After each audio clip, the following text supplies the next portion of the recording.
In the quiet waterways of eastern Australia, there exists a creature so bizarre, early scientists thought it was a hoax. It looks like a biological puzzle, pieced together from spare parts of other animals. Possessing the bill of a duck, yet soft and pliable to the touch, unlike any bird's beak. It sports the flat tail of a beaver, used for steering and storing fat reserves, and the webbed feet of an otter, perfect for propulsion through swift currents. On land, the webbing retracts, revealing sharp claws designed for digging deep burrows. When first sent to England in 1799, biologists actually took scissors to the specimen, looking for stitches. But the platypus is very real, and it is a member of the most exclusive club in the mammal world. They are monotremes, a rare order of mammals that diverged from the rest of us millions of years ago.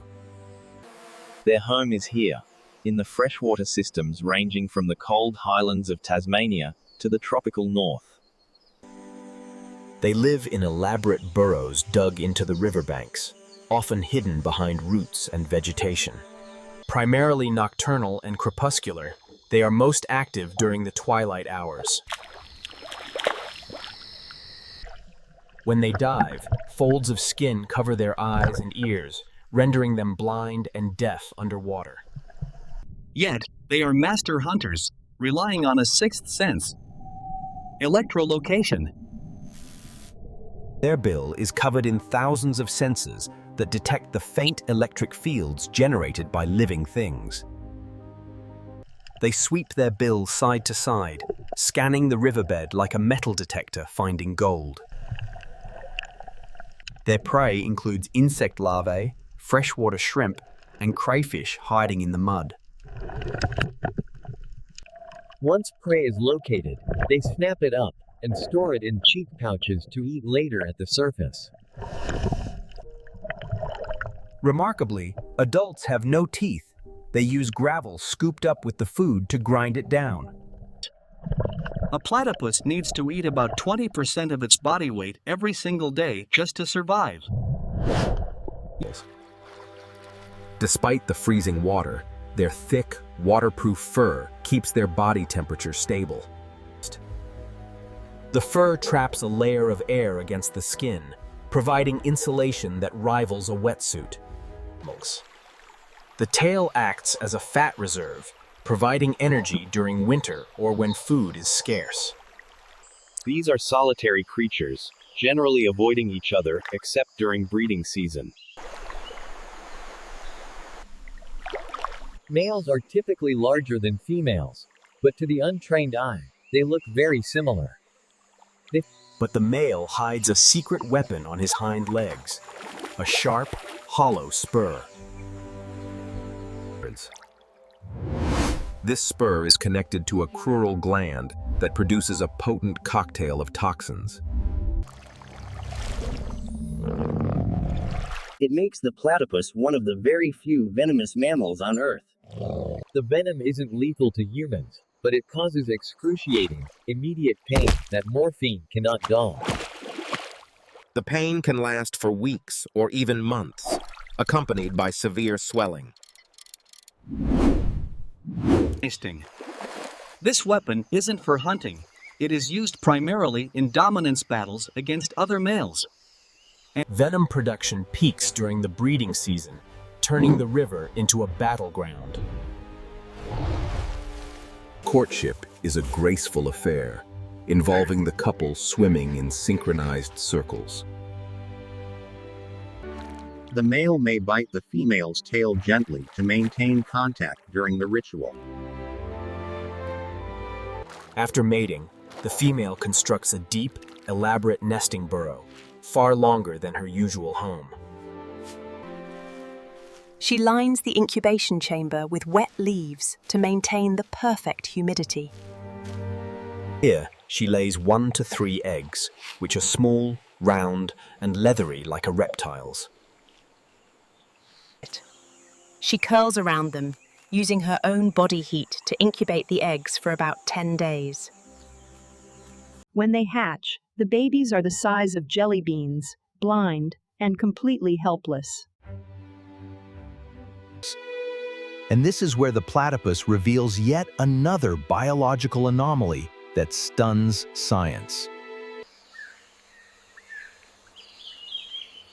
Female platypuses do not have nipples to feed their young. Instead, they release milk through pores in their skin, sweating it out onto grooves in their abdomen. The babies lap up the milk from the mother's fur, growing rapidly on this rich diet. Scientists recently discovered that platypus milk contains a unique antibacterial protein. This protein could help humans fight antibiotic-resistant superbugs in the future. The young, affectionately called puggles, stay in the burrow for about 4 months. Eventually, they emerge to take their first swim, learning to hunt and navigate the currents. Their genome is a patchwork, containing genes related to reptiles, birds, and mammals.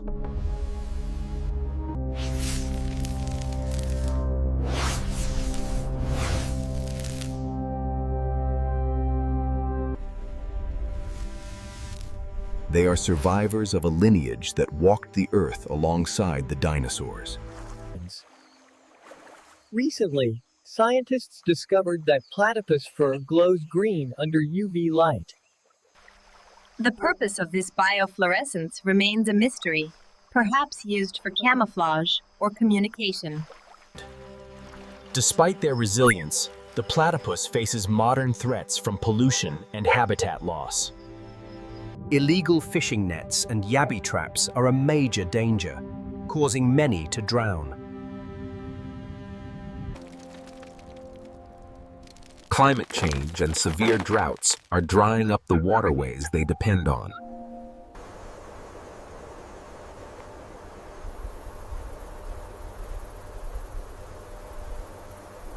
They are currently listed as near threatened, prompting urgent conservation efforts. Platypuses are notoriously difficult to breed in captivity, with only a few successes recorded. Places like Healesville Sanctuary in Victoria are leading the charge to save them.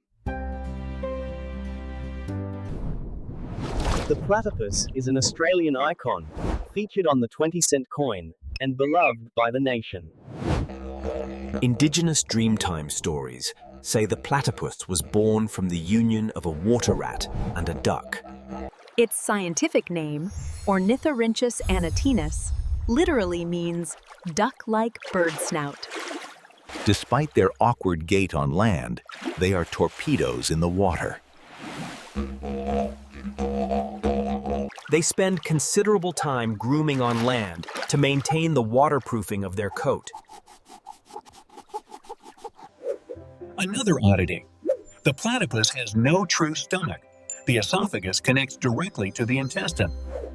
Their blood is rich in hemoglobin, allowing them to stay submerged for minutes at a time. They can dramatically drop their heart rate underwater to conserve oxygen while hunting.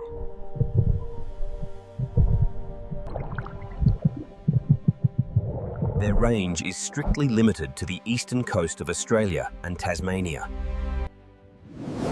An introduced population also thrives on Kangaroo Island, off the coast of South Australia. They are tough survivors, enduring floods and changing environments for eons.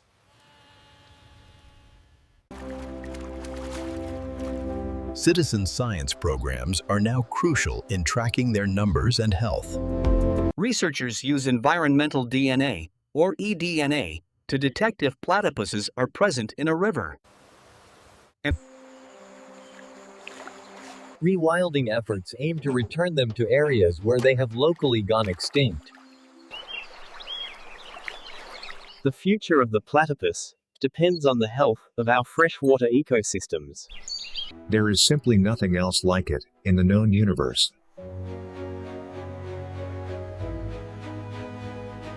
a living fossil that bridges the gap between reptiles and mammals. It reminds us that nature still holds mysteries and refuses to be easily categorized.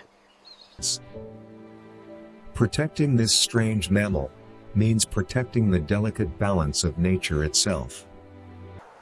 As it dives back into the murky depths, the platypus continues its quiet, extraordinary existence.